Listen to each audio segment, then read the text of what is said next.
All right, so black-white Aristocrats. This is another one of my decks that I like in this format.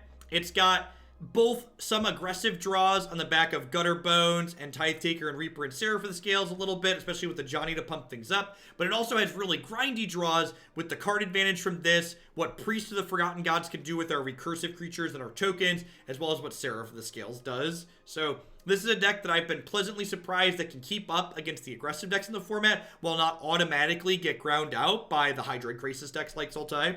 So we're going to go ahead and dive into the ranked queue with this one. See if maybe this one can pull us back up a little bit. If I manage to slide into the top 1,000, I am going to play whatever tournament they're letting people qualify for that, but we're not going to stress out about it too much. Priest is really good. Priest genuinely feels like a card where when you get to untap with Priest, you win the game a lot of the time. If you have anything resembling an average draw. See, it's super reasonable. One thing I am trying out today that's different than the Aristocrats list on my website is I've got 2 copies of Lyra Dawnbringer in my deck because I haven't been super happy with 4 copies of the Pontiff, but I'm not 100% sure that this is correct or not.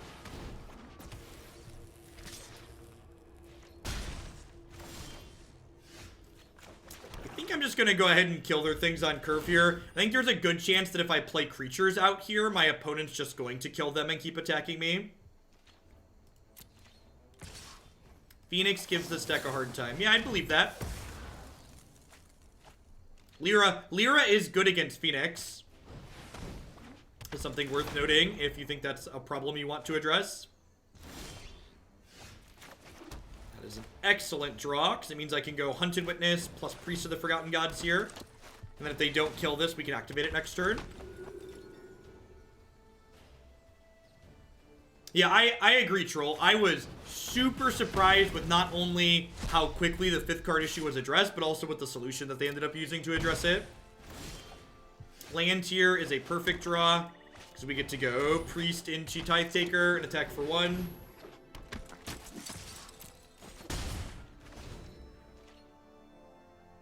And I like that Lyra's a pretty proactive answer to the Phoenix too, just because like just lets you run people down in other places. I mean, if I trade here, Priest kills Judy, which seems fine for me, right? That seems like a W for this side.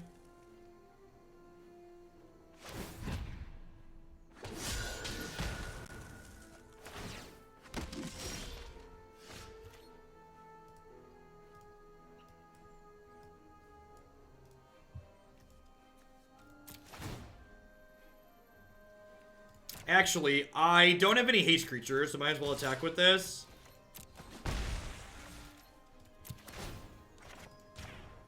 Yeah, they played Unclaimed Territory. I wonder if they're a Mardu deck that's just, like, missing a color. Gutterbones. Well, that's exciting. Alright, I'd probably just play Lyra, right? It's probably just, like, Lyra Gutterbones pass. Yeah, the fact that Priest ramps is also great. Concur.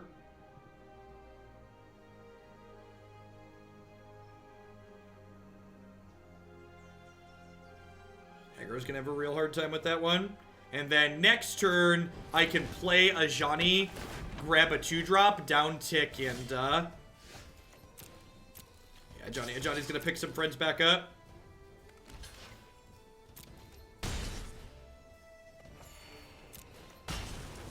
They named Human with Unclaimed Territory.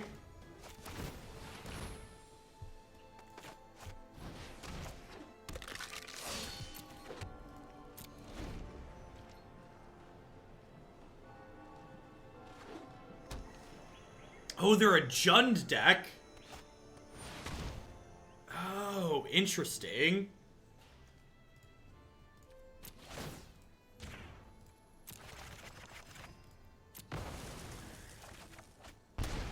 Turn this Lyra into a card draw.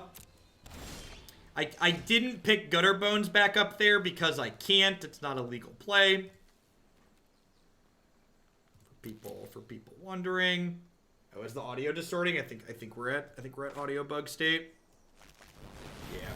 Let's go ahead and attack and then restart here real quick.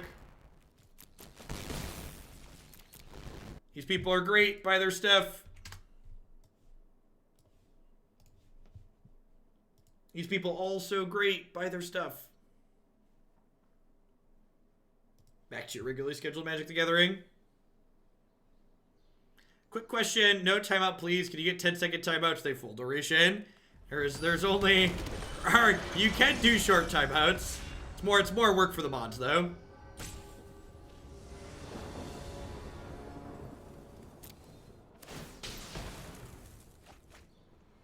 This matchup might actually be kind of bad for our deck. They're playing Jundwhirler.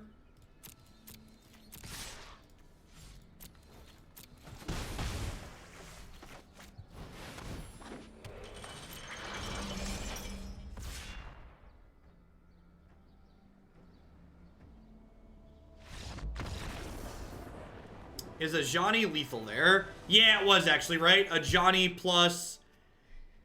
I would say that we gain merit by not showing them we have Ajani, but Ajani boards out in this matchup, so it probably doesn't matter.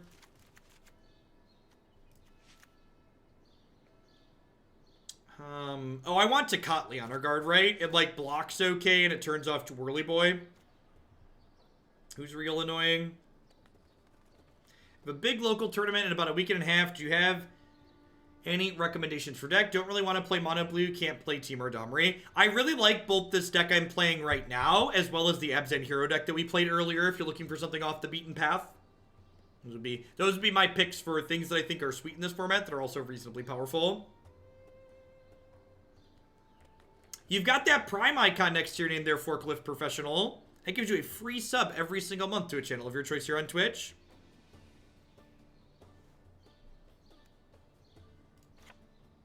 I'm gonna trim one Mortify and one of these. With this in play, with this, I'm a little bit less scared of the Chain Whirler combo.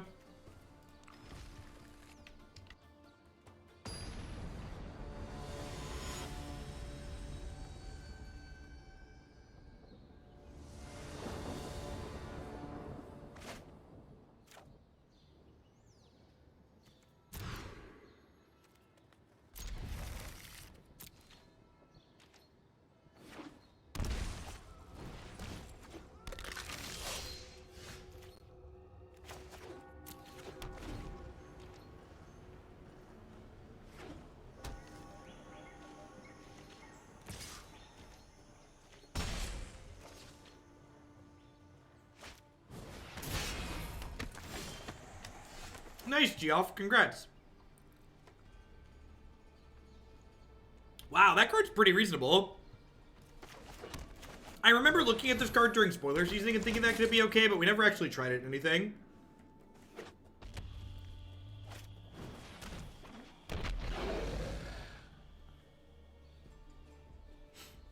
That's interesting, Flight Forward. I could see that being okay. We definitely have the colors of mana to splash things in this deck.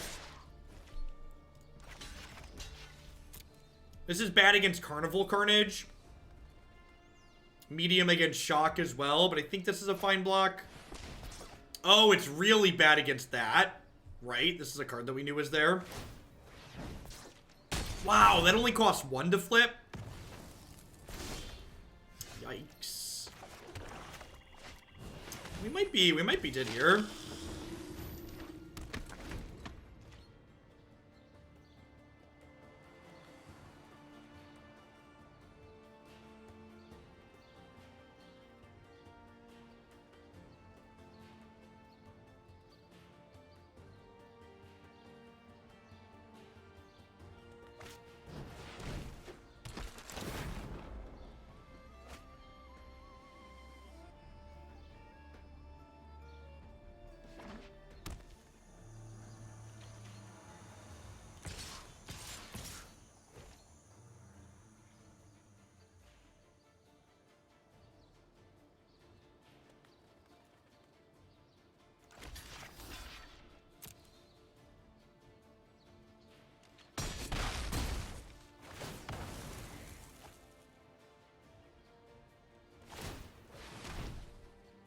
Elusive, thanks for the 4 months. I appreciate that.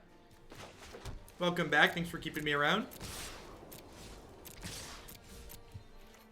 That was actually a really good draw. And they don't have a status statue to kill this. We could end up in an okay spot here.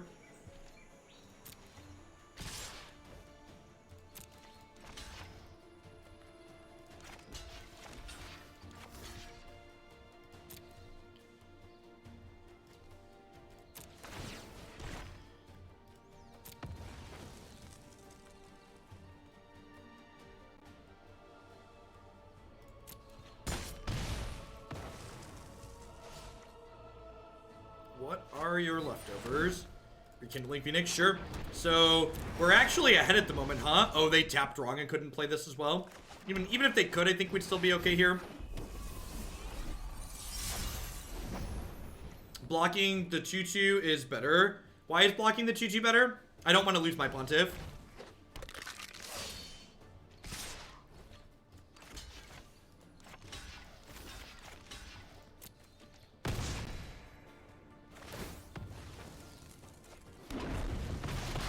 Oh, you're saying blocking the 2/2 is better with the 1/1. Sorry, I thought you were talking about my... I thought you were talking about something else. I thought you were talking about with my Pontiff. I agree with your assessment. Rick's Maddie was a really good top deck. If they hit a removal spell here, we're probably dead.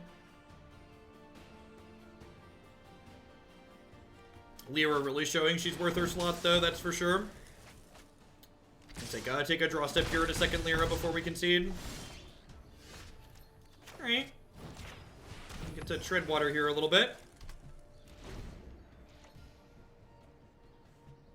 Yeah, you're super correct that if I was sacrificing there, I should have blocked the other one. So I should be 1 point higher.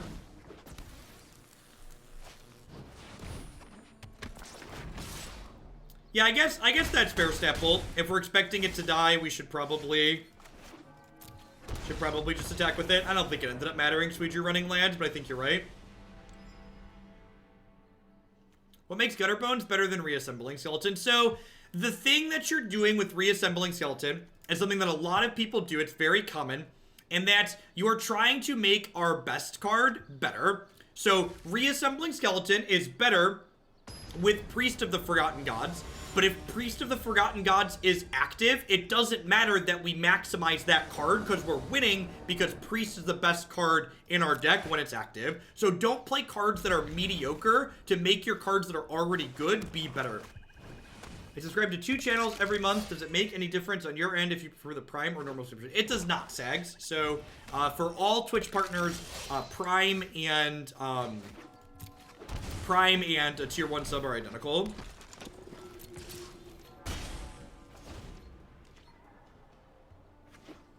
What's the play behind holding the land there? It makes my opponent stop and think maybe they have a spell in their hand. And there's no meaningful reason to not hold 1 land.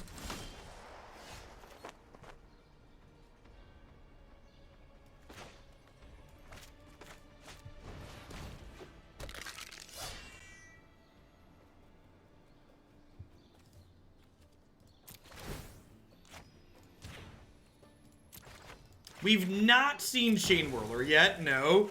But Tocatli Honor Guard's going to be good here as just a blocker, too. I could put Seraph into play this turn, couldn't I? Do I want to play Seraph or do I want to play Honor Guard plus Tithe Taker?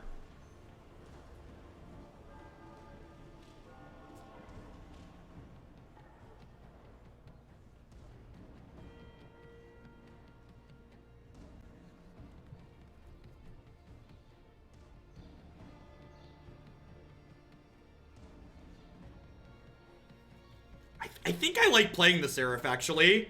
Playing the Seraph is better against everything except exactly Lava Coil. So, like, if they attack with this Acrobat, we just trade, and then I get 2 tokens, which I'm okay with.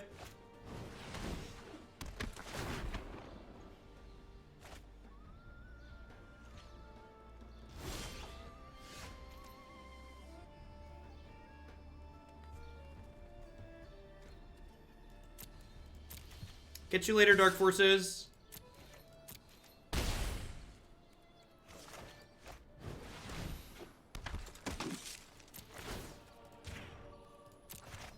This might be a little aggressive, but I think I like drawing cards and like trying to get more going on with my mana. Like if I draw a white source here, I'm pretty happy. If they play Phoenix next turn, I'm kind of sad.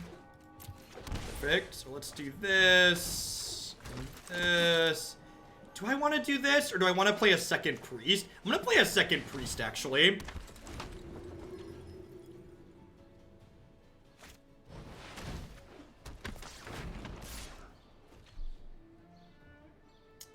I think no blocks is fine here.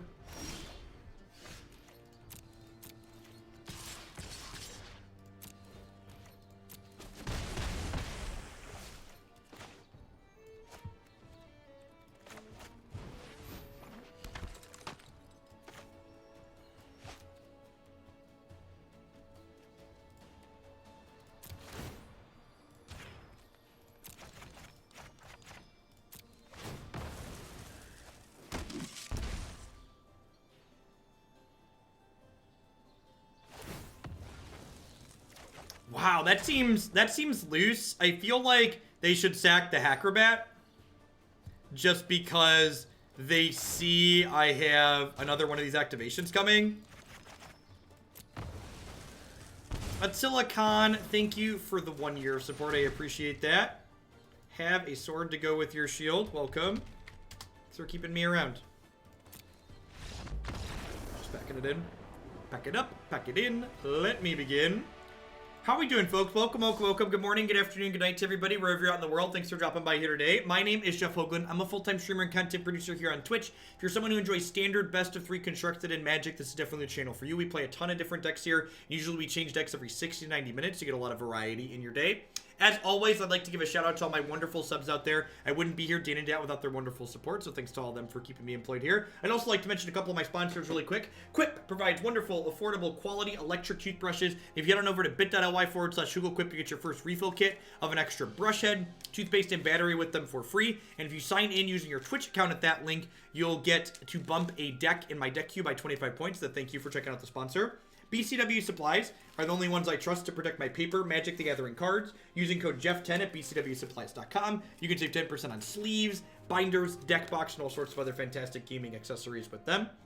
Cardsphere.com will love to help you turn your cards into other cards straight to other players. There's no haggling, and they just take a 1% fee off the top. And of course, InkedGaming.com would love to help you customize your gaming experience using code Jeff12. You can save 12% on custom playmats, mouse pads, binders, and bags with them. You can upload your own custom artwork or choose from the wide range of artwork that they already have on their website. And head on into our next match here with the Black-White Aristocrats deck. See if we can claw our way back into the top 1,000 with this one. This is one of my favorite non-Wild Growth Walker mid-range decks in the format right now. Any consideration for fungal infection in the Moment of Craving slot, it comes in all the same matchups, but the token is relevant. Is more relevant to the life gain and more efficient. It's not always more relevant than the life gain, and Moment of Craving kills a wider range of things than fungal infection. So you're right that it would still come in the same places, but Moment of Craving kills, like, say, the 1/2 wizard out of mono red. It also kills a mono blue creature that has a Curious Obsession on it. So I've thought about that, and I greatly prefer the life gain from Moment of Craving and the flexibility of being able to kill more things.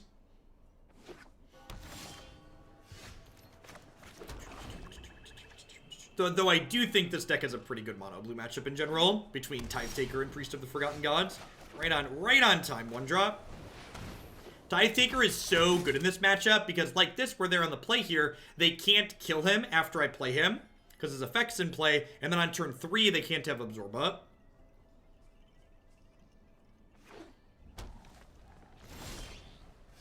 There's the land drop I wanted for Christmas. Let's go ahead and attack with this.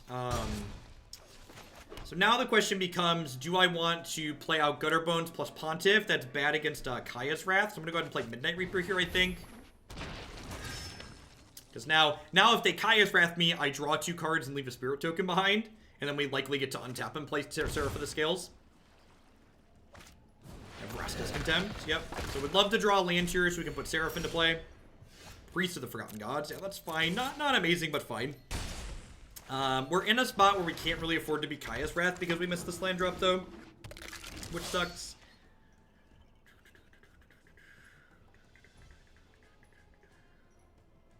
We've drawn one of our couple of blanks for this matchup. Cast Down does not have text here. Especially not game 1. Post board, they'll have some Hostage Takers, but we have Priest of the Forgotten Gods to interact with that card occasionally. Interesting. So they've decided they don't care about this, which I guess is fair. It's very possible that I should have just played my Pontiff out.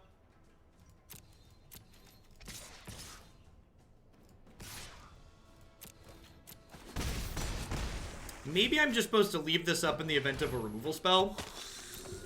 The One-Eyed Wonder Weasel. Cash it in that Twitch Prime support. Thank you very much and welcome. Hope you're having a good Monday wherever you're at.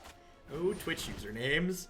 Oh, Twitch username. So, I elected not to play out my Gutterbones this turn, and the reason I made that decision was because I wanted to hold up the activation from this Pitiless Pontiff, so I could still have a threat in play should my opponent draw and cast the card Kaya's Wrath.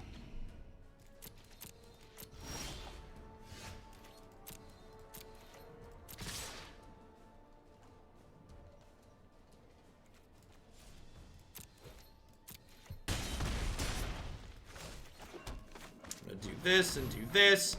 And now, if my opponent casts Kaya's Wrath, it doesn't even really accomplish much, because I use the Priest to sacrifice these to make mana, which then lets the Pontiff sacrifice the Priest to stay alive, then the other thing makes a couple of tokens. So now we get to cut our bad removal spells and bring in other cards that have text. So Lyra's not very relevant here, Cast Down's not very relevant here. I don't know how many Mortifies I want to keep.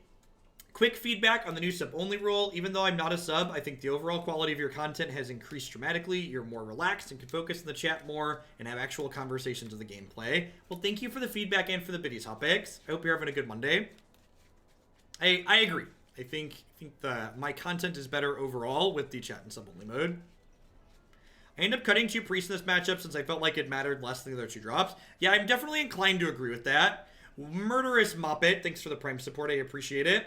Yeah, the question is, like, are they going to have Lyras? Are they going to have, like, so what do I want to, how many anti-creature cards do I want to leave in is, like, the big question for this matchup. Niv, doling out the sub-gifty. Thank you for your generosity. And Merja, thanks for the 5 months in a row. I'm just subbing to post bad card suggestions. At least you're honest with us and yourself.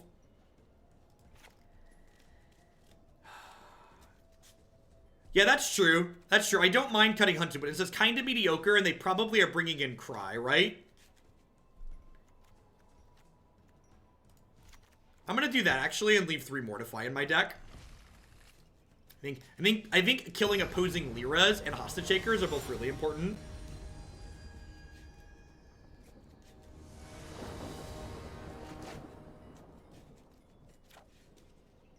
Easy mulligan here. I'm going to keep this on the draw with the Scry. Perfect. It does kill Azcantas, although we have Sorcerous Spyglass post board, which helps clean up Azcanta as well, which is nice. Spyglass also names Teferi, which is their greatest source of card advantage. That one strength. The fact that Spyglass gives us a heads up about things like Cry is also nice too. They have a fungal infection? They have fungal infection. Interesting.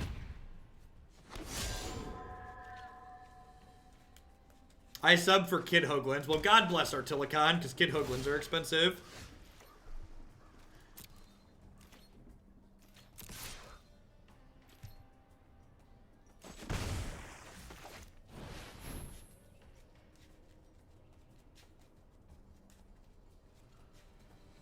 Well, so Squeet, the reason why I think it's super right to play the Tithe Taker is because if they don't have exactly fungal infection, they can't counterspell us the following turn either, because Tithe Taker's in play and they have to kill it the next turn or won't be able to play a 3-mana instant on our turn. So if fungal infection's not that common, so playing around it doesn't make a lot of sense.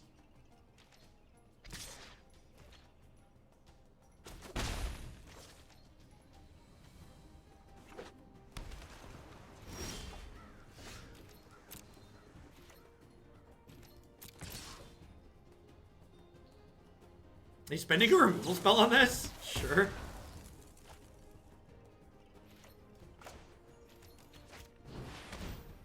This card will really help us grind them down.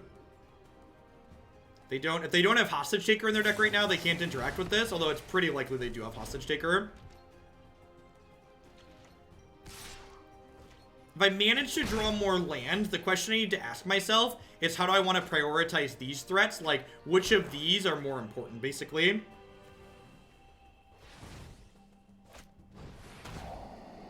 Great. I know all of their secrets. They know all of mine. They showed me theirs. It's only fair that I show them mine.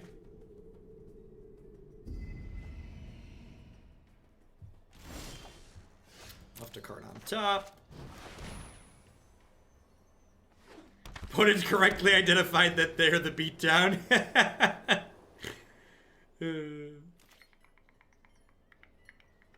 This priest doesn't really accomplish a lot, but they might just kill it to spend their mana this turn. It could eventually accomplish something, and it does block their 1/1.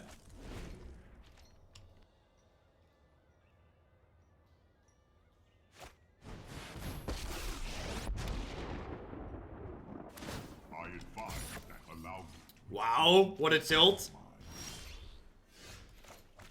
Second Seraph is a great draw.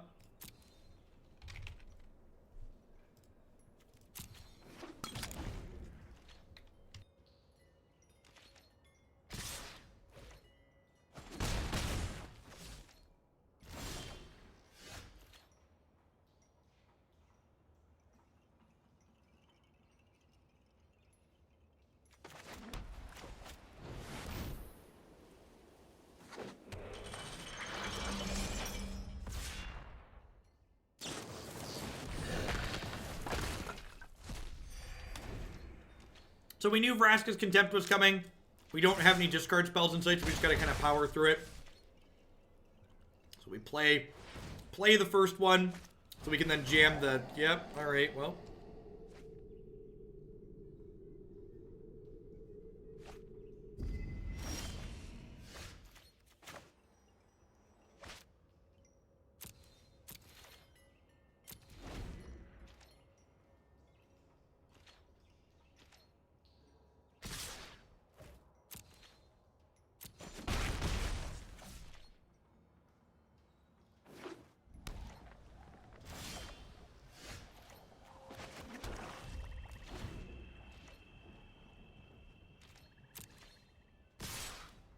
Hey, Bengu Power, thanks for checking out Quip.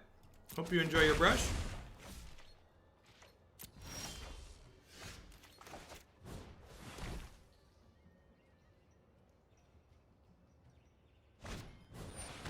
So I'm duressing before I play Priest here to try and clear the way. We have Teferi and Karn on these two Spyglasses. And we have a Mortify to cover a Search for Azcanthus. We got a lot of our bases covered.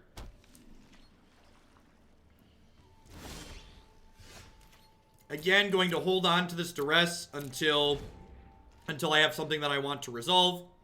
There's no reason to be aggressive with it. If they have removal spell, they're just going to cast it. Now I would like my Mortify to resolve, so I'm going to go ahead and cast this Duress. Try and clear out any potential counterspell here. They do have a brick, which feels bad, but I think it's important that it's imperative that I ensure that this resolve.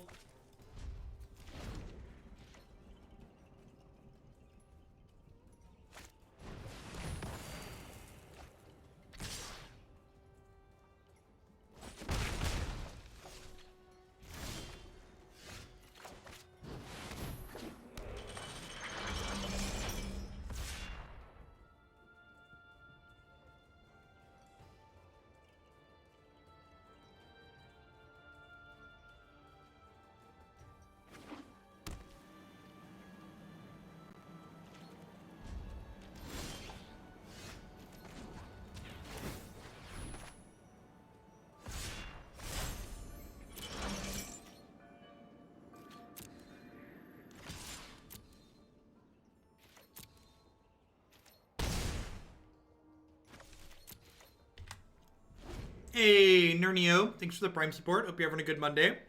You're shipping your Beza Bucks this way this month. This is why I've been holding a land, because they do play things like Thought Erasure and Duress, and it could encourage them to play these. It could also make them think I have a spell. They bent Gaia's Wrath, which I guess kind of makes sense. wonder if they have a Hostage Taker. Hostage Taker is like a worst case scenario for us at the moment. And now, I'm going to go ahead and play the land out because they know about it. How's Ninja School going for the kids? They're having a lot of fun. I met Christy there last week or 2 weeks ago when we went. Last week was actually spring break for a lot of the teachers are college kids in town, so they were closed for spring break. They're running Fungal. Does that maybe indicate they aren't running Kaya? Why would one of those things indicate the other? Ninja School, please elaborate. It's something one of the local gymnastics schools does to encourage boys to get involved. They give the kids headbands and let them run around obstacle courses. I think I'm gonna hold on to the Tithe Taker for now. It doesn't really attack profitably into these 1/1s anyways, so can I go ahead and wait? So it gets a little bit punished if they play Thought Erasure, but that's about it.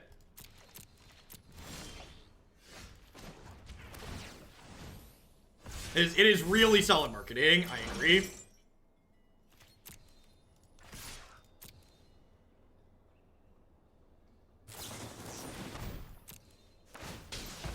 I mean, I guess well, one Spyglass turned off card, which was super relevant, I suppose.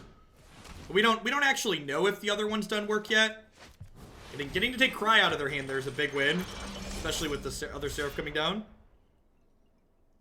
I mean, that's all I want to do, run around an obstacle course with a headband, I mean, basically. What do we want? Headbands, obstacle courses, when do we want them? No.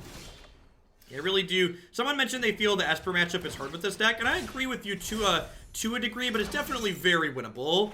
Like, Spyglass and Ajani both give you a lot of play, and Duress too, honestly. Is there an adult version? There is not that I'm aware of.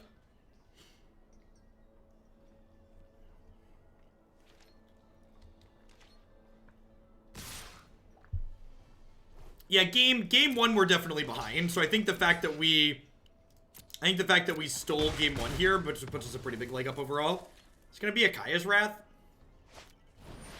It's kind of weird to me that they attacked before Kaya's Wrathing. I guess I'm kind of low. If I build Temur Vanasphere, do I want Domri or Rhythm? You definitely want Domri, Cousin Vin. If you look on my website, I have an updated Temur Domri list there. Oh, you know what? You know what? I should have done this pre-combat because I could have made these bigger, right? Although maybe I just want to downtick this and get a friend. I am proud. You got a friend in me. Do do do do. Do do do do. Do do do do do. Do do do do. Do do do do. Do do do do. Should you have taken 1 damage to play around second Cry? Yeah, I think you're right, Scizor. I think I should have. Blocking in the face of Cry is bad. I agree with you. It was good in the face of Kaya's Wrath, but it was bad considering Cry of the Vicarium. So that was a bad block. Yeah, maybe Pontiff's better there. It leaves more power in play if they Kaya's Wrath me. So maybe. I think Scizor is right that I should not have blocked, and Merja might be correct that that's better. I don't know. Tithe Taker has other text on it, which is relevant. Our opponent this match is Holy Diva, who was streaming earlier. Looks like they're still streaming. So if you want to watch this match from the other side, you can head on over to their channel, or you can multi-Twitch to get us both in the same browser page. This probably doesn't need to be said since we're in sub-only mode, but please don't make any effort to tell me what's in their hand. It's not cool. I am posting the link to their channel so you can watch the matchup from both sides. Ooh, that's interesting. Huh. Alright, so I'm just really just gonna stick Priest here. If they're playing Grixis flying things, there's probably Thief of Sanities in my future. They have Splinter Twin. They do have They do have Steam Vents, which the best Steam Vents deck is Splinter Twin, to be fair. I am not attacking because I would prefer to not get Dire Fleet Poisonered.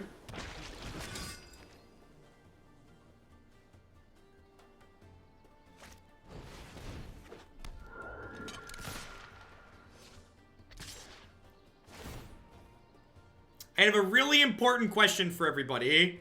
Does everybody in chat like drawing cards? I hope everybody in chat likes drawing cards.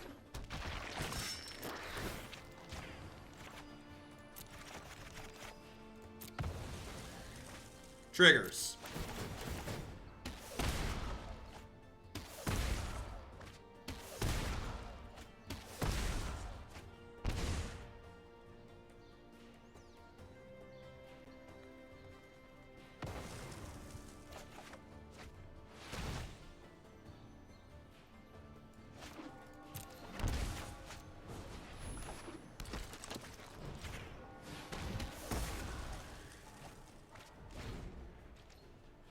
Well, we don't know that all the Planeswalkers in War of the Spark are going to be mythic.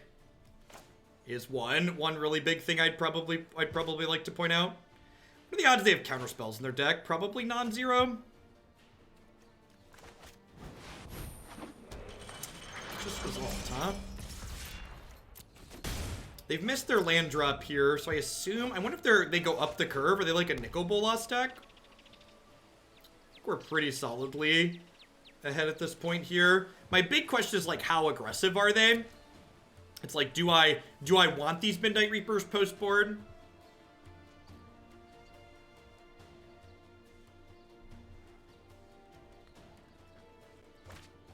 I honestly wouldn't be surprised if we even see, when Rowdy Crew enters the battlefield, draw 3 cards, then discard 2 cards at random. If the 2 cards share a card type...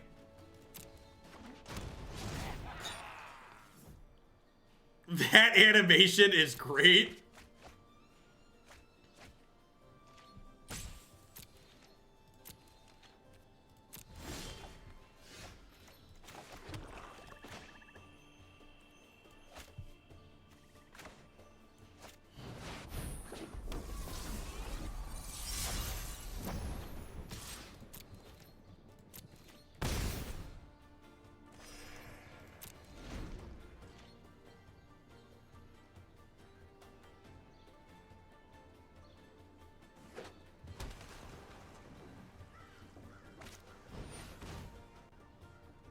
Sure.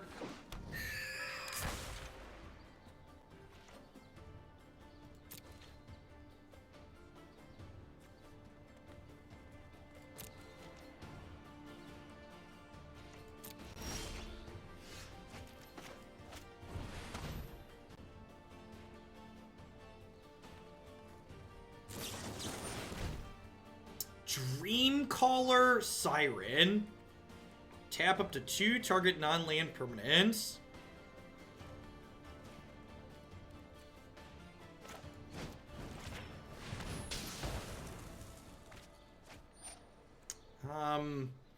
If I priest here, they actually don't get to tap anything, right?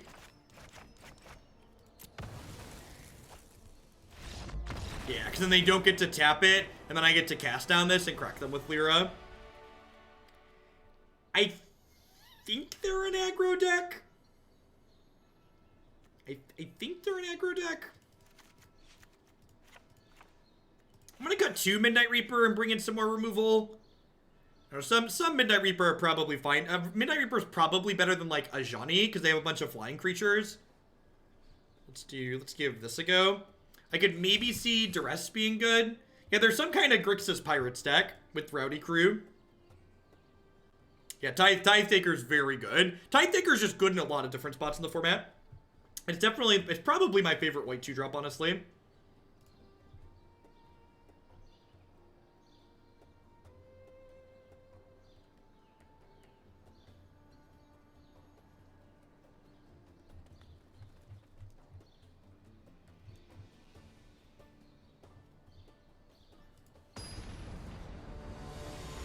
Honor Guard seems good as well. Well, what we saw, I guess it shuts off Rowdy Crew and it shuts off their other 4-drop. Yeah, maybe Tocatli is okay.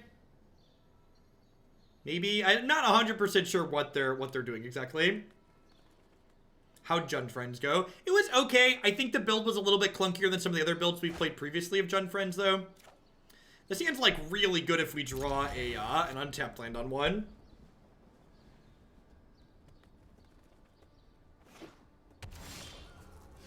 Never didn't have it. Oh, that's true. There could be, well, so like, that's the question of like not really knowing what their deck is doing. So like, are they a hostage taker deck, or do they have enough other expensive things in their deck that like they can't afford to play hostage taker?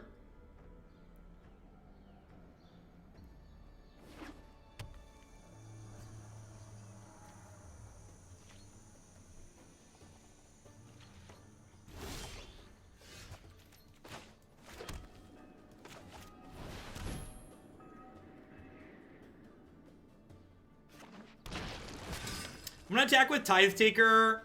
I have to say, but not I'm gonna attack with Hunted Witness too. If they have the Flash Death Touch Pirate, they want to kill my Hunted Witness, I get to draw a card. So I'm okay with that. Die, Harlequin. Thank you for the 10-month resub. I appreciate that. Welcome back. I wonder if it's right to attack before playing this, just because if they have a piece of spot removal, that's better. But playing the Reaper first is better in the event that they have Dire Fleet Poisoner, which feels like a card they could be playing. What are the odds they're playing Pirate League? Probably not 0. Getting the 5th land lined up for this Lyra feels great too. They're also stumbling again here in their deck that likely has a lot of 4-drops in it. Wow, that's rude. Woof.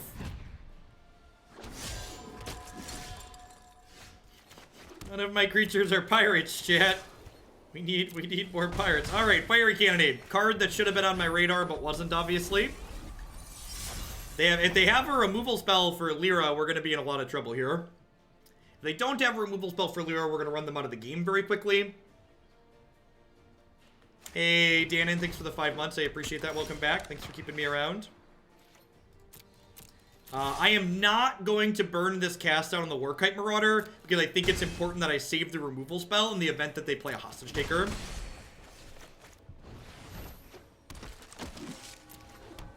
I always come back when you get candidated.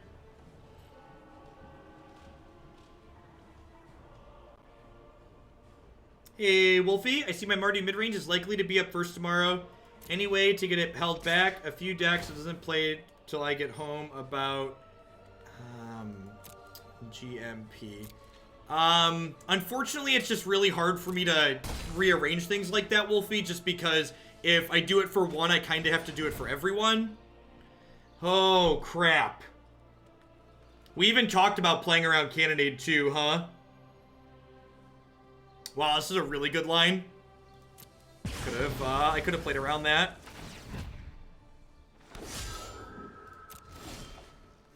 I think that's actually gonna lose us the game here. They have a bunch of cards in their hand, and we drew another land, so yeah.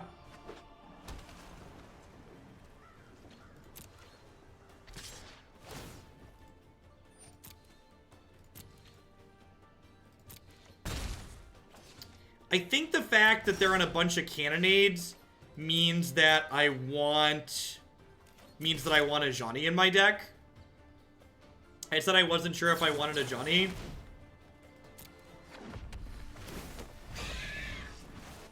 Let's kill this before blockers. Yeah, same. I don't think I've ever seen Warkite Marauder and Cannonade in the same deck together. It's definitely a really slick combination.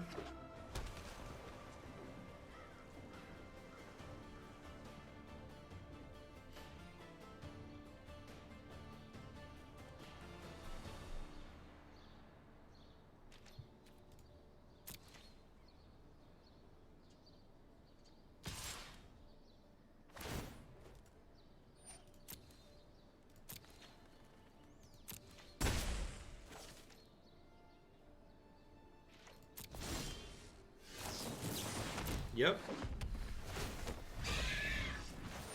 We really kind of need another Lyra.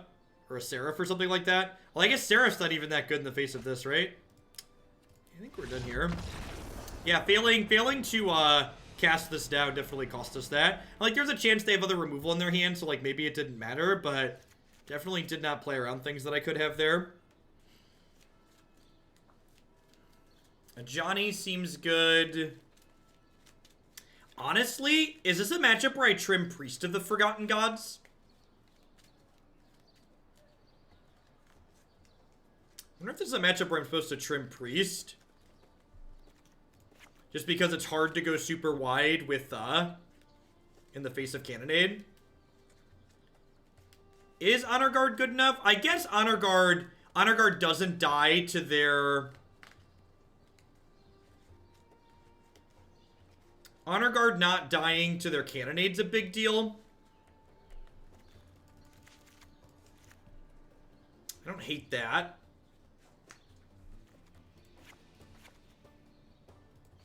Yeah, it stops Taker if they're playing it. Let's try this.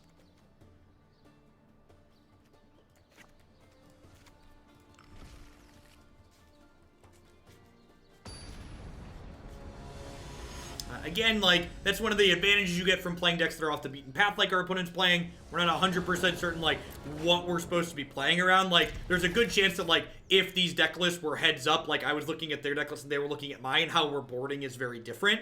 But we're not in that situation. We're just kind of, like, feeling it out based on the cards that we've seen out of them so far.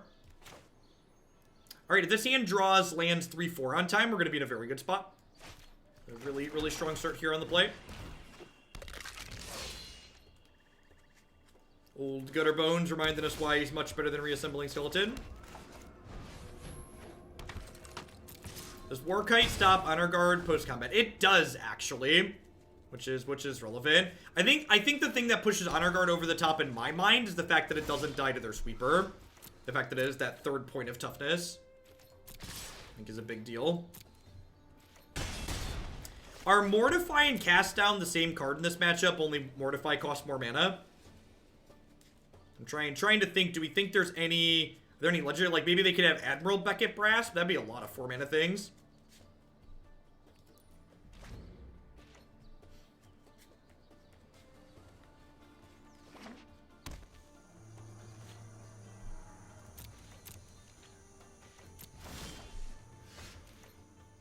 Yeah, they could maybe have Obsession. As far as non-land draws go, drawing a meaningful 3-drop is, like, kind of not unreasonable. This is one that, like, we're not sad to play into a Fiery Cannonade. Because honestly, if they have Cannonade, they're probably playing it before this resolves. That way I don't draw 3 cards. They might have brought in Cry. I think it's pretty unlikely that they're playing Cry in their deck with Fiery Cannonade. I think Cannonade's probably their sweeper of choice. Dispersal. And honestly, I'm pretty happy to get that dispersal as opposed to getting, like, my Ajani or my Seraph dispersal here. Like, I think both of these cards are higher impact than that one.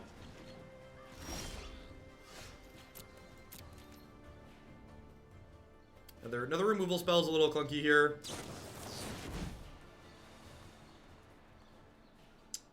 That's really unfortunate for us that we missed a land drop here. The fact that I don't have a 4th land is probably what's going to lose us this game. Because, like, if I had a 4th land here, I just get to, like, play Seraph post-combat and be in an incredible spot. But because we're stumbling, we just don't have the ability to. Hopefully they tap out here and give us the opportunity to stick a 4-drop next turn.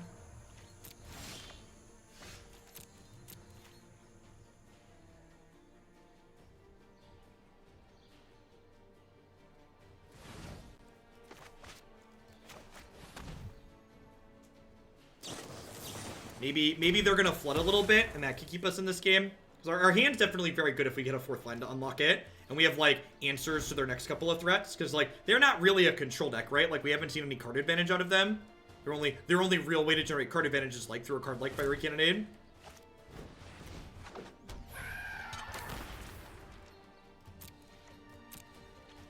Yeah, please don't give me information about, like, what my opponent's playing or, like, the things that they're saying.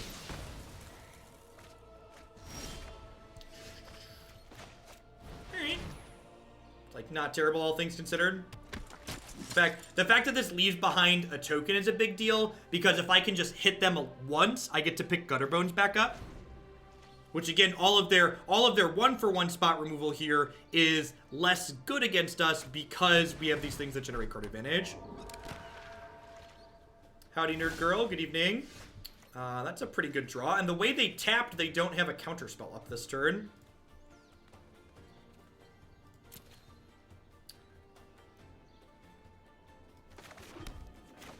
I think I'm going to cast this down and then get my Gutterbones back here.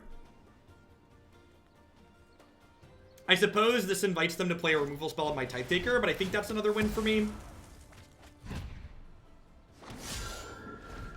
This is only bad for me in the event that they have a counterspell or drew a counterspell for the turn.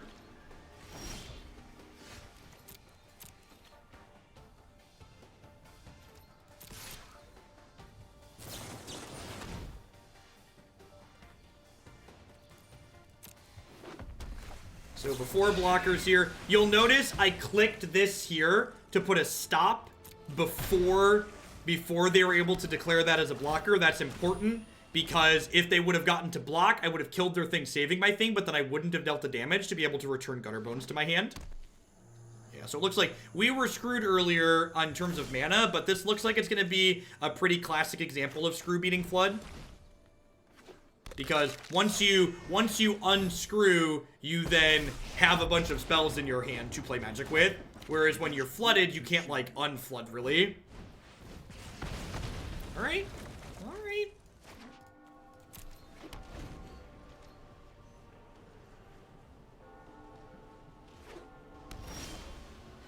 Our hand is just full of gas here.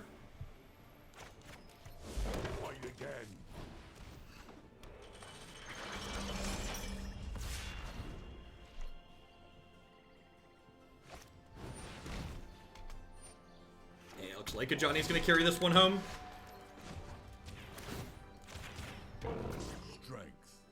I hope you feel better, Virtuos.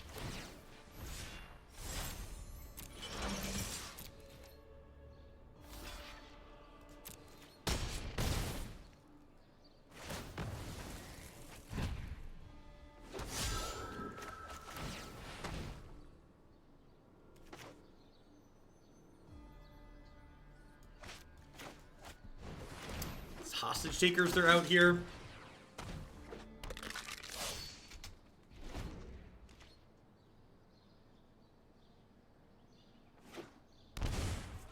Yep. Can you target their guy?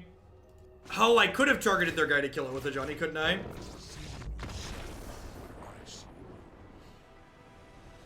Yeah, and while the opponent did flood a little bit, I think it was just more unfortunate with how their draw lined up, right? So, like, the opponent seemed like their deck was more aggressive, but then that game, they ended up taking the role of playing a bunch of 1-for-1 removal spells, and they kind of ended up being a control deck that didn't have any card advantage, which meant when they ended up flooding, they didn't have any 2-for-1s to help them pull back in. Deck hand is only spells, good to know. I actually wasn't familiar with the text box on it. Yeah, it seems super reasonable.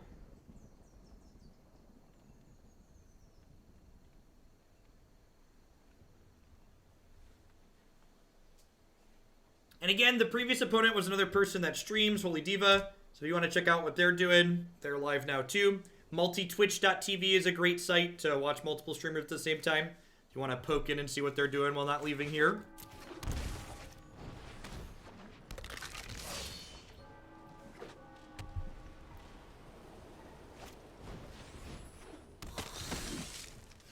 I think this matchup's kind of okay for us. Yeah, we have a lot of things that like these hunted witnesses and things that like trade here and then like leave another thing behind are pretty reasonable. Like they really don't want to attack with this 2-1 here. And I'm like, I get to play Midnight Reaper out next turn, which like does hurt my health total in some situations, but it is gonna let me power through my deck, which is nice.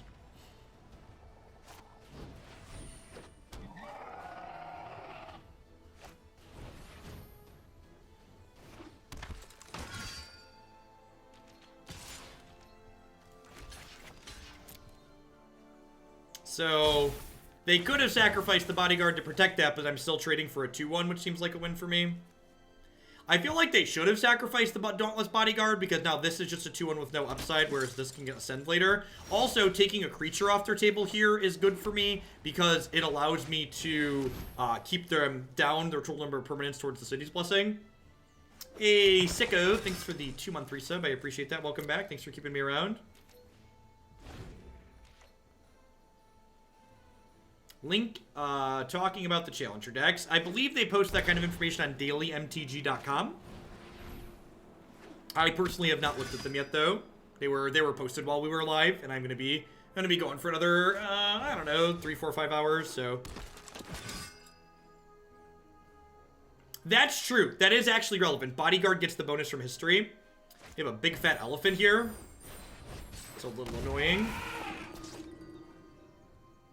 So they have 8 permanents right now. I feel like we're not in that terrible of a spot with this cast down in my hand. This is game 1, so I'm not going to play around any kind of counterspell out of them. We're looking to dodge the addendum card here that gives all their creatures a 1/1 counter and indestructible would be bad for us. Is it Psycho and not Sicko?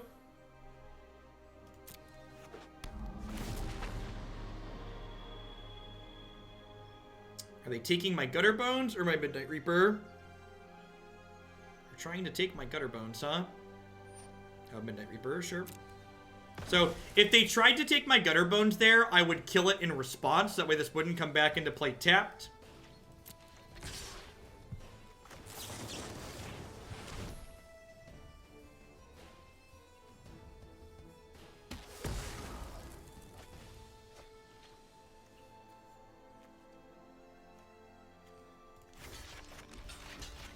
So I think I just do this, which results in these trading, this jumping. I go to 19, I go to 17, I go to 13, and then I'm going to have a Gutterbones and some cards in my hand versus their board.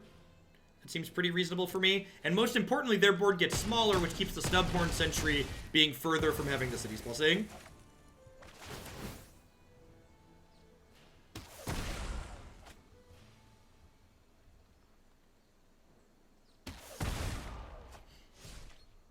Memorial to Folly is not a terrible pickup here.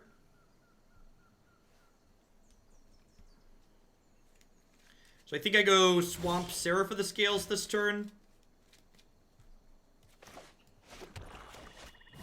Leave this Gutterbones back on defense. The fact that Gutterbones comes into play tapped, but can block, makes it not strictly worse than other cards similar to this, like Gravecrawler that we've had in the past. Because, like, Gravecrawler couldn't play defense, so the fact that Gutterbones gets that option here is a really big deal for us.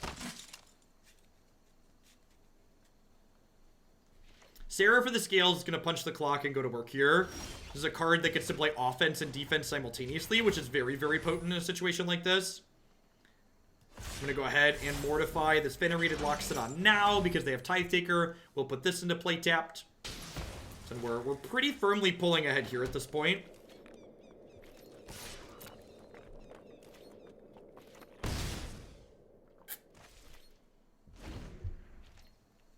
This card would be, I think Vigilance is better than Lifelink in a lot of these situations. Obviously not in every situation, but in a lot of them. Priest of the Forgotten Gods. Yep. Sign me up. And they're getting low enough at this point that Adanto Vanguard is not a free activation. It does with Lyra, that's true. We have 2 copies of Lyra in our deck. Just like blocker, blocker, and this is better than a blocker, right?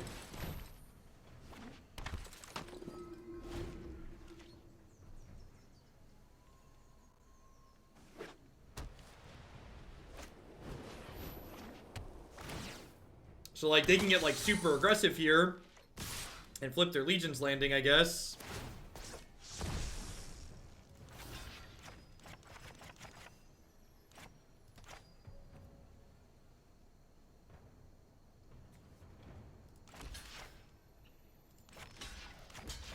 I think I want to block in a way that leaves them dead on the backswing.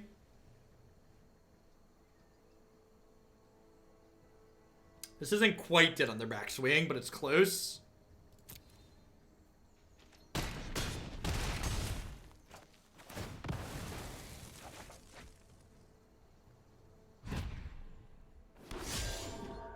I'm 1 short of lethal here because this does 2, so I can do 5, 6, 7.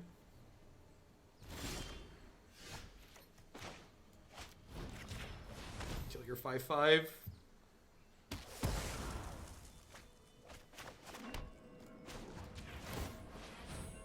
I think Grishelbrand would be a good choice for Modern 2K this weekend. I'm not so much concerned about winning, but people main decking Surgicals.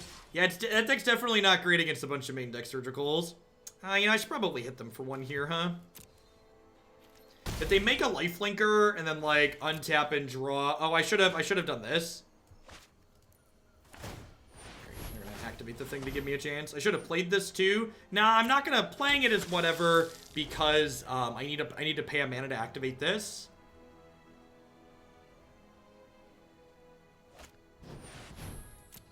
Marshall is annoying. And they have to attack here, because otherwise they're dead.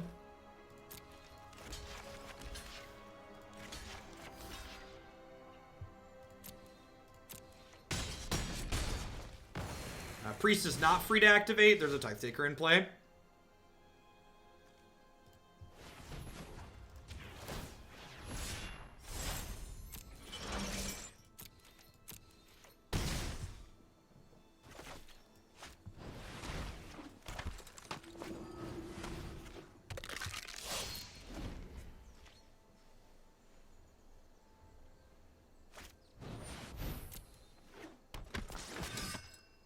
Yep. Huh.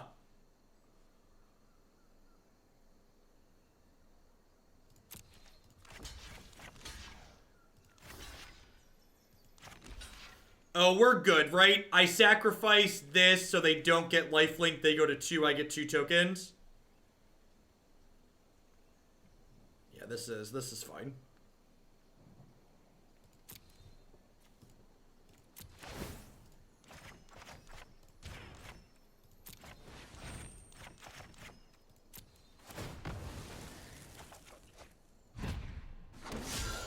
This game might have been closer than it needed to be. Because, like, even if they sack this, the priest activation just kills them next turn.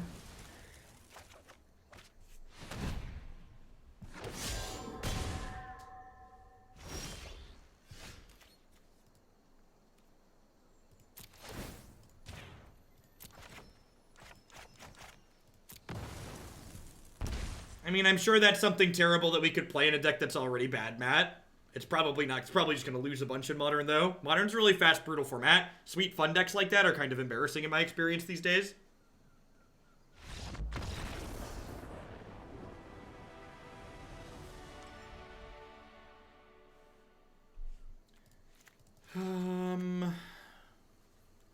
So, I want the Moment of Cravings. I think I want this Mortify. Midnight Reaper's a little mediocre here. I don't think I want extra Ajanis, but I think the first 2 are probably okay for purposes of making our board bigger during a stalled board. I wonder if this many Mortifies is wrong in terms of like where my curve ends up at. Maybe I want less of these and a couple of Honor Guards just as like a 1/3 blocker. 1/3 blocker is like pretty reasonable in this matchup. What do we think of this? What do we think of Pitiless Pontiff versus Tocatli Honor Guard? Honor Guard's much better in the face of their 2/1s, right? That might actually be better. Having enough mana to activate the Death Touch and Indestructible on this is probably not something we're going to be able to do early very often. Honor Guard also shuts off their Giant Elephant, which is nice. I'm gonna give this a try. See how this feels.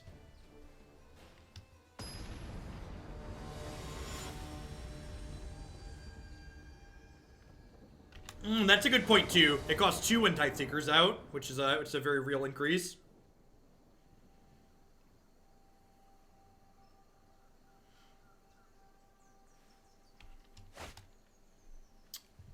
Gosh, all the 6-spell hands look really good, right?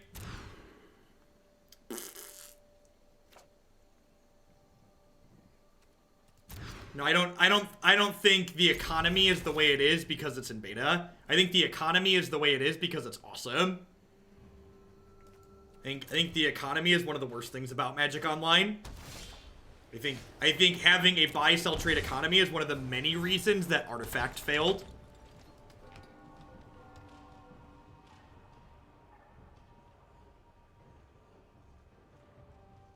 Enough Thread coming in with the brand new tier 1 sub. Thank you for that and welcome. I appreciate it.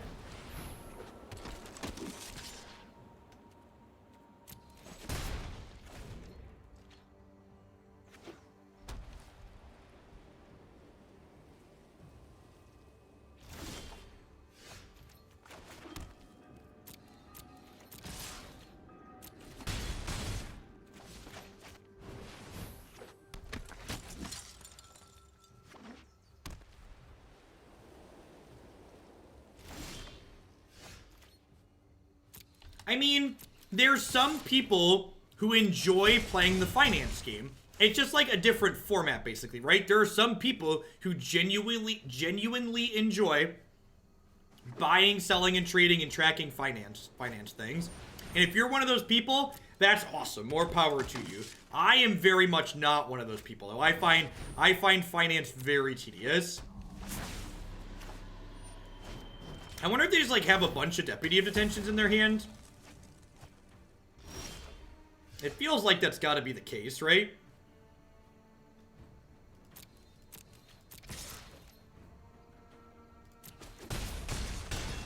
Arena, I believe, is on record saying that they do not intend to reset. They reset going from closed to open beta, and I believe they said they don't plan to reset coming into a full release.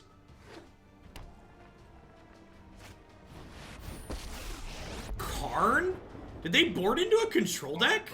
I'm so confused.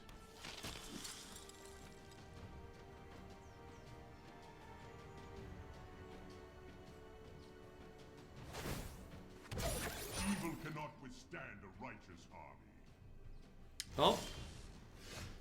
I was almost, as I was drawing my card, I was about to say, well, lands and spells that cost less than 4 are good draws, so of course we drew a spell that costs 4. A friend of mine said you're their new favorite streamer because you mute yourself when you chew. It's the little things that people like, right? You know, be considerate.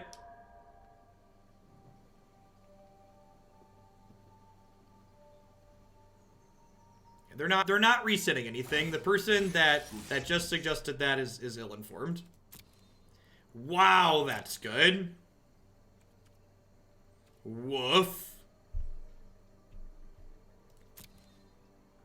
I think I give them this because it means they're dead on board, right?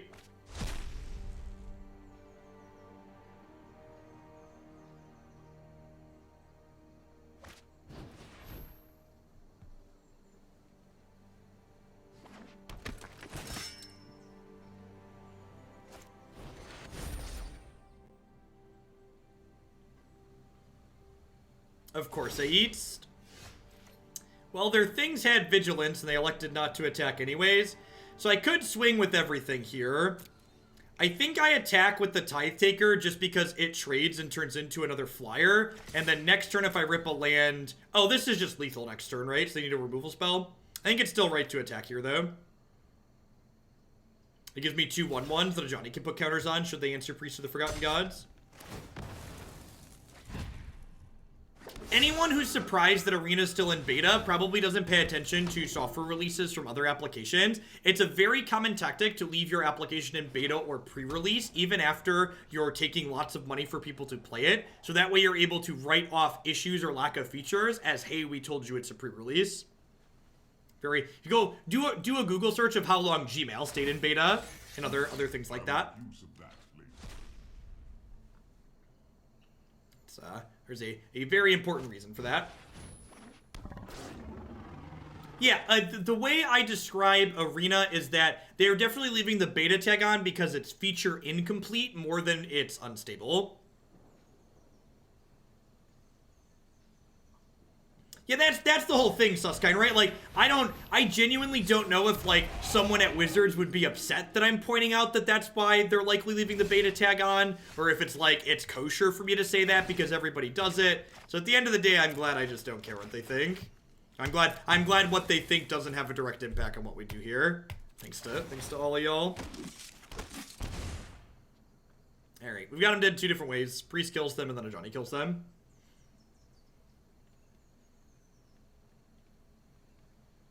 Yeah, I really hope we have a full tournament and spectator client. Like, that was one thing Artifact did really well, is Artifact had a great in-client tournament client.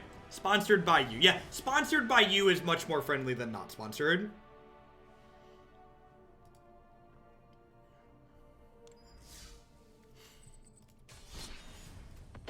Of course you can get a free timeout.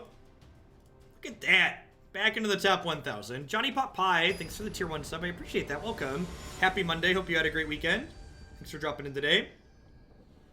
Yeah, Priest is super powerful.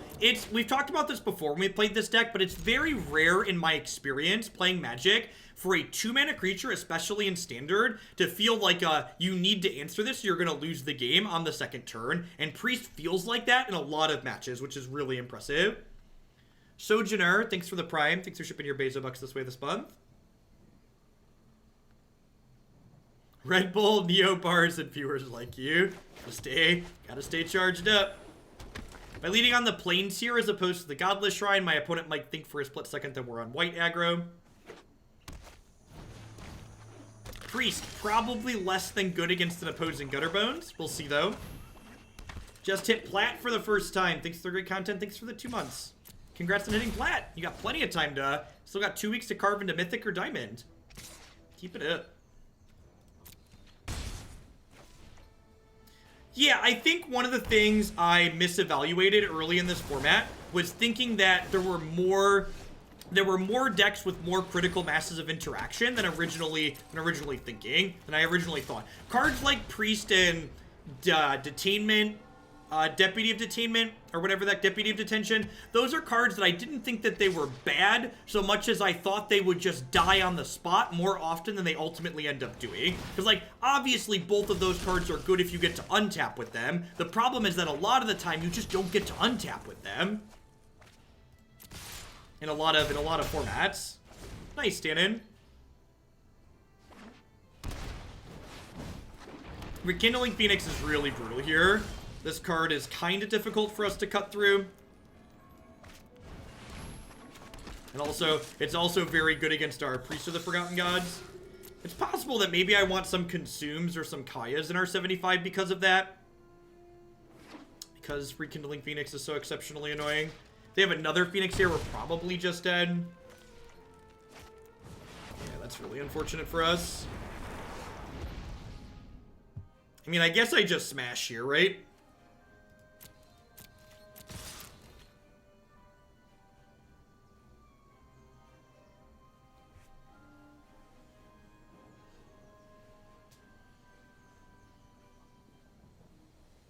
This is our first time playing against Rekindling Phoenix today.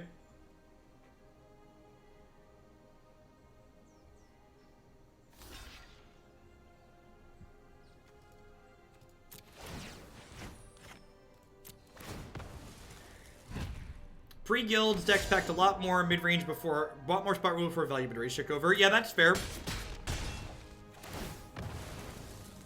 So I do have this cast down to kind of 2-for-1 my way through this Rekindling Phoenix.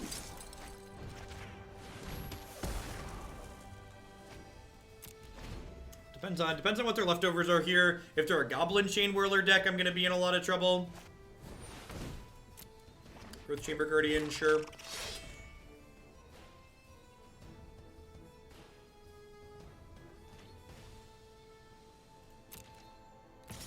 Come on. Blocks. Might be playing a little fast and loose with my life total here. That was an excellent draw.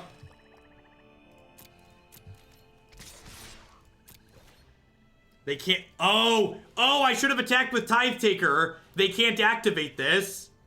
I was thinking I didn't want... They can't activate it because of Tithe Taker.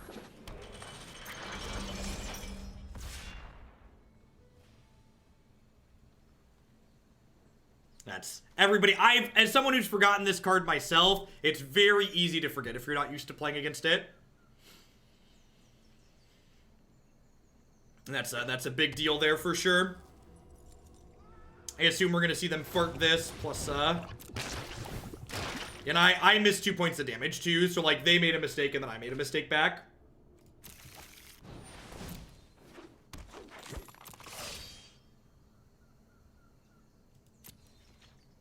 Would really like to draw a removal spell here.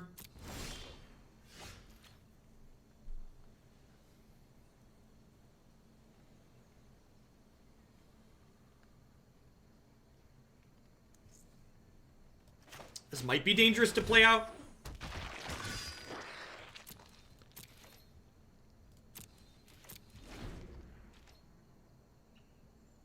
Is Tithe Taker standards Cat Jesus? Yeah, in a way, that's an interesting way to think about it.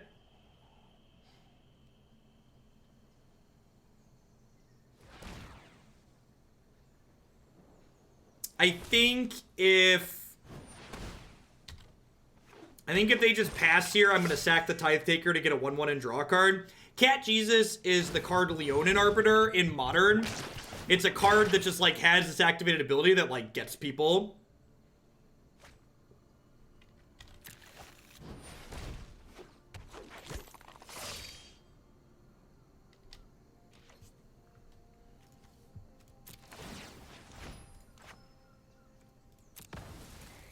Yeah, removal spells lethal by sacrificing this, because it gives me 6 power in the air. So I get 2 shots at that. That is an excellent draw.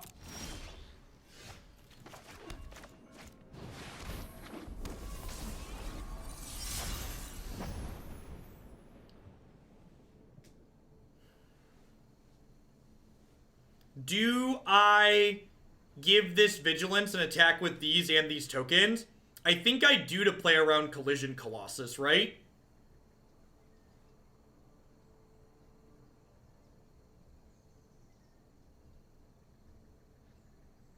Alternatively, I could not give this Vigilance to leave Pontiff up. I'm going to not give it Vigilance, and I'm going to leave Pontiff up. I think it's important that I get my health gain in here.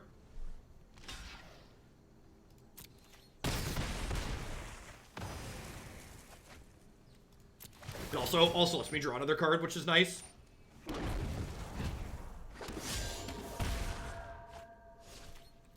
Yeah, this hit means they have to block Lyra, which is great. Assuming they don't have Collision Colossus. These creature decks generate such tricky games of Magic. I really love them. This and Abs in here are definitely my picks for, like, mid-range decks off the beaten path in this current standard format. They would have Colossus already, right? Maybe. They could also just be sandbagging one. Earlier, the Colossus wasn't super relevant just because I did leave behind 1/1 blockers. Yeah, I agree, Kosh. A lot of little decisions to be making while you're playing. Well, they're dead on board, so I'm confused why they're not just, like, smashing and making me figure it out. But they are dead on board to Lyra plus Spirits attacking.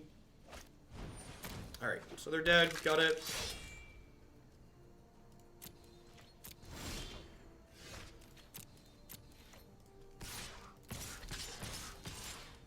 Found the line.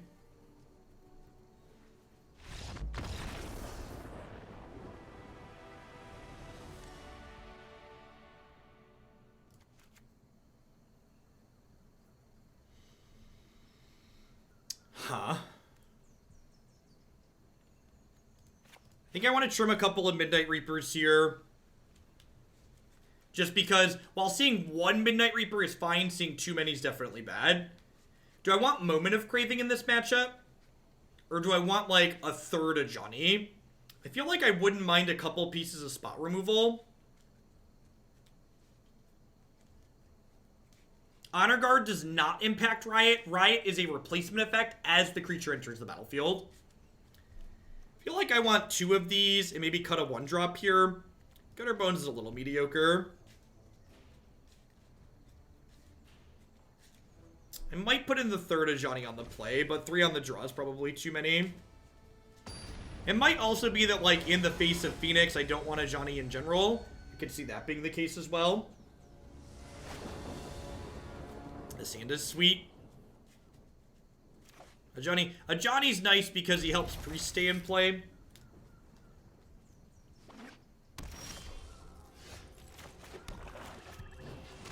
This is an excellent curve. Oh, you know what? With the Midnight Reaper draw, I might have wanted to lead on something. I might have wanted to lead on this, so that way I could cast this on 3 off of this mana.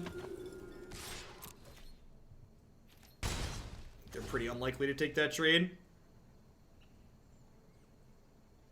What threats are you looking for to board in Duress? Duress comes in the matchups that are very non-creature spell-based. Decks like Reclamation combo decks, like Temur Reclamation, things of that nature, as well as, what's the word that I'm searching for? Esper Control. Decks that tend to have counter spells. I think maybe we board some of them in against mono blue. I don't remember exactly. Wow, that's aggressive.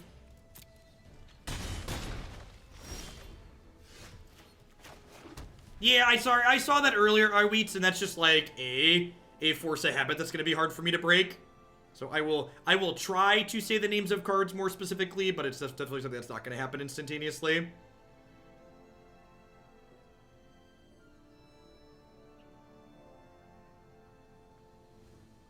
Alright, so I think I play Midnight Reaper here, and then I definitely...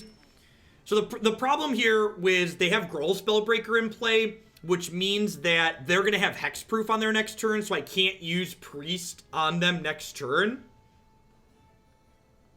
I could, like, attack with the Gutterbones and then activate Priest, and then if they sacrifice Spellbreaker, I get to, like, Moment of Craving their other thing. Their Pelt Collector. I think I just want to pass here and try and block inside of combat.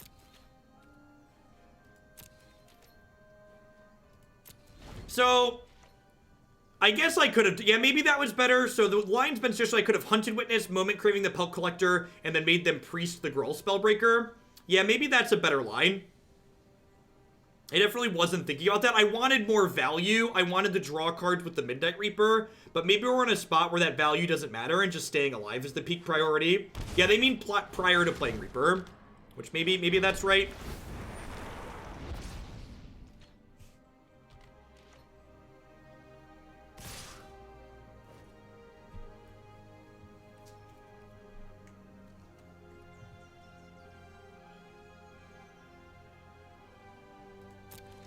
I think now I'm just trading here.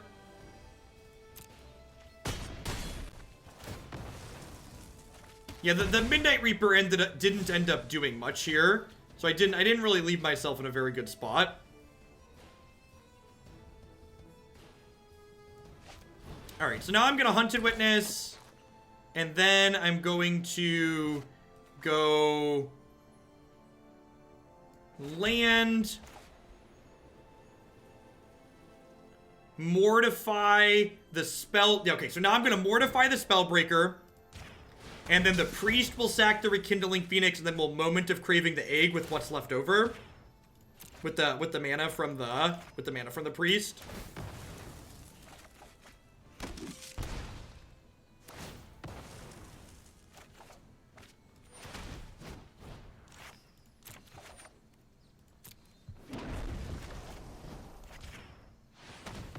Yeah, I guess I could...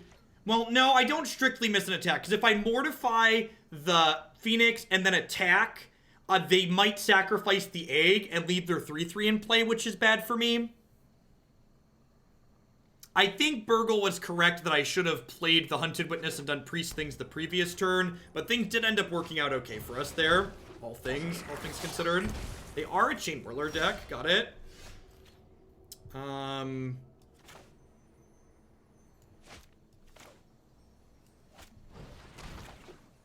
Alright, so let's do this, and then do this, and then Priest is going to target them, sacrifice both of these.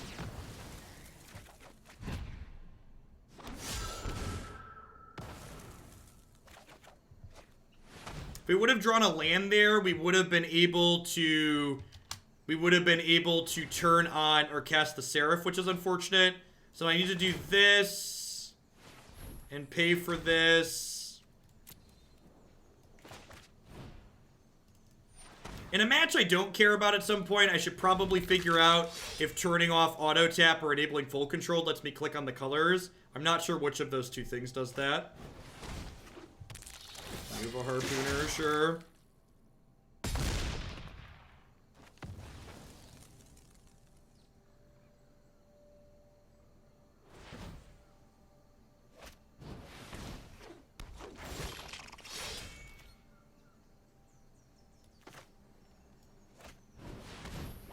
Hey, Andrew Benson. Thanks for the Prime support. Hope you're having a good one. Welcome, welcome. Thanks for keeping me around.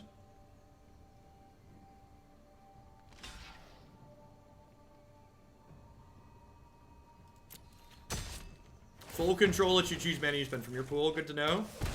Open the draw black source here, which we did. So I get to play this. I get to play Pitiless Pontiff. I get to say Priest of the Forgotten Gods. Target you. Sacrifice these. You lose your creature. I draw 3 cards. Pick my Gutterbones back up. This deck is a hoot once it gets going. Just like anytime you get to activate Priest a bunch, you're just like, what are we doing here? What are we doing here?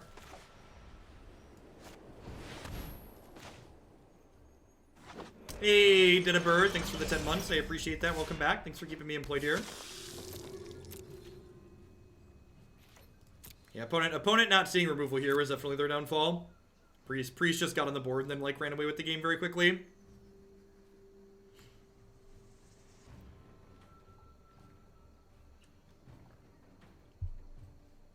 A very wise basic mountain would say we have entered garbage time. Yeah, maybe. If they have like fiery cannonade, maybe they're okay. So rather than let this die to Lava Coil, I'm going to go ahead and sacrifice it, which gets rid of my 2/2/2, but it leaves me with 2 1/1s, and it lets me draw a card. And it technically makes black mana. Worth noting for Gutterbones before someone mentions it is that this card can only be returned on my turn, so even though they've taken 2 from the Priest, I cannot return Gutterbones with this mana. Pengu Power, thanks for the tip. Sneaky Jeff taking my money, please bump my deck that I linked. I sent you a DM on Discord so you can read it more easily. Well, thanks for the support, I appreciate it. Wow, this is a good line. Opponent played this really well. I guess they were gonna get my whole board regardless of what I did there, right? And we've flooded a little bit here, so if they draw a bunch of gas, we could maybe be in trouble. Yeah, a lot of these Jund Warrior, these Chain Whirler decks have like 2 cannonades in their sideboard for these token style decks. That being said, I have a Moment of Craving for the next little threat, and then I have Gutterbones here. So even if they kill this, they then have to beat the Gutterbones. They are at 8, so Gutterbones could grind this game out for us. One really interesting stat is that our opponent has 45 cards in their deck, and we only have 36, so that's just how many more cards we've drawn than the opponent this game. So if they trade with my Seraph, I get to Moment of Craving their thing and then like put another Seraph into play. If they just eat my Gutterbones, I get to pick my Gutterbones back up. Do I even pick the Gutterbones back up? I guess I can pick up one, replay it, and then play a Seraph as well. That seems fine. So I could pick and replay both of these, but I think getting 2 Seraphs into play is better. It seems crazy to me that what appears to be the best Aristocrats deck does not use Teysa or Judith. Yeah, I definitely like this build a lot. As someone who's played a lot of Aristocrat-style decks this format, this is the build that's consistently felt the best to me personally. We're really good at drawing Seraph for the scales. I'm a little bit surprised that this deck doesn't really want Teysa in it. But I am kind of surprised that Judith doesn't feel like a card that we want. Teysa is a card that I would kind of describe as a classic win more card. It's a card that's really only good when you're already winning the game.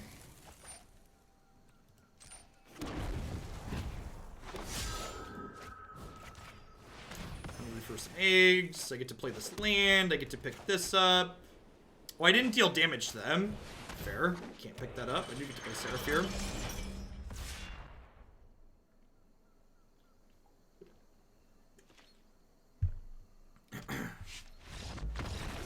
Yep. Dead to the Seraph. Sweet. That was a great set. It's about 90 minutes with this one. Get to end on a high note. I'm going to update the list on my website to match this one. What's the is there 25th land in this deck? Yeah, so I think this deck is 3 cards off the one on my website. I added a 25th land, then I added 2 copies of Lyra at the top end, and I was really happy with that change. Phoenix, Rekindling Phoenix is a card that can be tough for us to deal with, and Lyra not only lets us punch through that card, but having this little bit of extra life gain in our deck to allow Midnight Reaper to like be more aggressive is really fantastic. If you're looking for a sweet mid-range deck in the format, I think this one has a lot of play to it, and I enjoy it a lot. If you want to see more gameplay with this deck, this is one of the many decks that if you haven't checked out my website, there's current deck lists and videos up there. This one will match this list now that we've tested it later tonight after I sign off. We won't go anywhere just yet, though, because we're moving right along. Next, we've got some Teamer Drakes up next here, as well as Grixis mid-range and Teamer Tempo coming up later. Thanks, everyone, for hanging out.